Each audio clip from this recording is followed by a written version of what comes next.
Okay, we are taking a look at Old World. Let's go back to the menu here. Old World is essentially a civilization style game. In fact, it could very much be called a civilization clone, but it has a couple of discerning differences. Go ahead and resume here. Number one, it locks into old school Mediterranean civs according to its own. Yeah, let's go ahead and click through this. According to its own sales pitch. And so you're looking at Greece, Egypt, Rome. And it is a very much super hardcore, detailed version of that. I'm playing through the tutorials, and there is definitely a learning curve here. There is definitely a lot to do. It is definitely a take your time and think about it game if you're going to min-max it, but it could certainly be played on lower difficulty levels, just as a point and click and run through. So we want to see just how complicated the game can be. You can look at in the top right corner here, all the different kinds of leaders that there are, and they vary. Each city, for example, let's go to, is that not one of ours?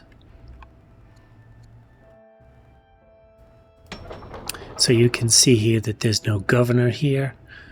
So you can click here to select a governor. You can go to each city that you have to get a governor, and the governors are dependent on the family that you pick. So not only do you start off in the same way that Civ does with one settlement, but then there are 4 families available to each nation, and you will pick 3 of those. One of them you will never be able to use. The family sigil is shown here, and each of the families has, you can see the Argead family. They provide training, which makes them the military army. This one here, this is the Seleucid family. You can see literature, so that's the culture-based family. And then you'll have one that's based off of resources, and I'm not sure what the other one is. There are trade-offs for all your leaders, so the king currently right now is giving growth and training and research, but his consort, she has the cultivator trait. She earns money, she earns food, but she causes unhappiness, probably because people just don't like her. And these sorts of detailed min-max up-down scale things will affect everything that you do up in the top here. Everything is pretty much, for those of you that have played Civ, exactly like Civ, but there's a lot more detail right from the get-go. So whereas in Civ you might not add most of the tech menus or option menus that this game has, you would need to manage all of that right from the start. Now, one of the differences is this orders concept. The orders are the number of times you can tell anybody to do anything or do something that you want. From influencing somebody to tutoring your children, to changing somebody's religion, to moving a unit, to having a worker build something. They've kind of this is the 5th stage of the training.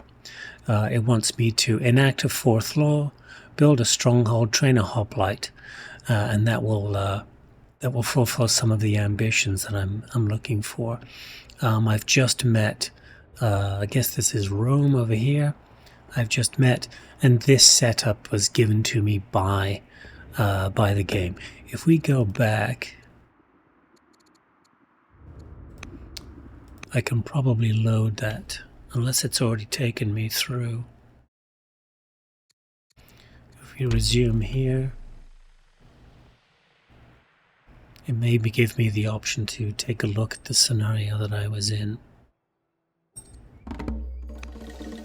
Okay, yeah, it already did do that.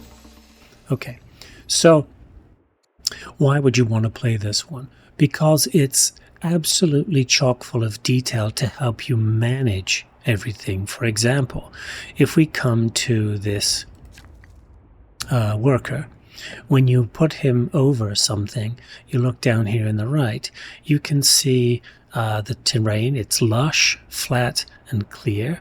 So the flat means there's a bonus for mounted. Syracuse is the owner. That's the city that we're in. It has a barracks which consumes 2 iron but provides 2 training. Here's training, here's production, here's research. You can see all the standards right here. Money, food, iron, ore, trees. Okay, so you can see I have 8 orders. I don't have length, so what's this saying? Build a barracks here. This is saying build a shrine to Zeus. Right, and then it'll fill in all the other places that production could be used to do this same thing. You can come down here and you can clear out the trees to provide a resource if you don't have access to lumber just yet. So we'll just go, let's find, that has fresh water, temperate, flat, clear. We want a lush. Nice to get lush on the water, and then we could put in a nice farm. Interesting. This dotted area here, that's the region that is controlled by the city. So you can build anywhere in there, and that will benefit Syracuse. You can see here that the improvement is the Shrine of Poseidon. It provides culture and money. And if you hold the shift key, you can come over and then you can highlight anything you have and then go back in between the menus. And you can see tooltips for everything. Okay, which is really, really helpful when you're trying to learn the game, but you're going to need it simply because of the massive amount of possibilities. So, for example, we can see here the Queen Consort Maria. Okay, so she's currently married to the King, King Alexander here. If we take a look at governors, let's appoint a governor somewhere, shall we? So let's look at Syracuse. Pick a governor. And we'll just make it, oh, she's an ambassador. Okay, so we'll make the king the governor there. Okay, so while he's governor, he's going to provide certain benefits to the city, just like in Civ. Conquering territories takes the same sort of combat it does in Civ. You move your units 1 unit per square, but you can only settle in city tiles. So the difference here is that rather than just pick any spot you want where you're going to put your city, and then you get an urban sprawl, there are already predetermined city spaces. So for example, when you conquered Syracuse, perhaps all of these urban spots were available, and you would pick which one you wanted to settle. And it would show you what the original region would be for your city, and that would help you to determine where to build first for that quick kickoff to the resources. You can see here that there are 4 citizens, so the city has grown quite a bit. You can see all the benefits that it's taking. You can see the specialists within a city. Right, this is a specialist, so he's providing all of these things here.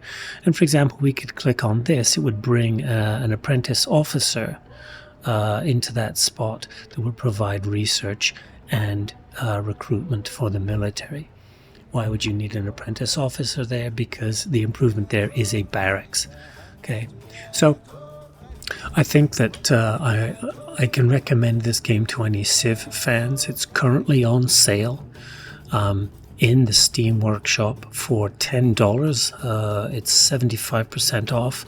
It says that sale is going on for a while. I'm not sure. I know that DLC is on sale for some time. Let's look at the store page here. Old World special promotion till October 23rd. So that's another 10 days that sale is going on. And I think for $10, if you haven't played any of the Civ iterations lately, I think this is better than those. Civ kind of lost its way with some of the gimmicky stuff they did, like the regions that they did. And many of the guys that I used to watch play Civ, RVS and Filthy Robot, RVS plays Civ, but he plays Civ 5. None of the old school guys play 6 or 7. And Filthy Robot, who you should look up on Twitch, he's playing this, and it was watching him that got me to play it.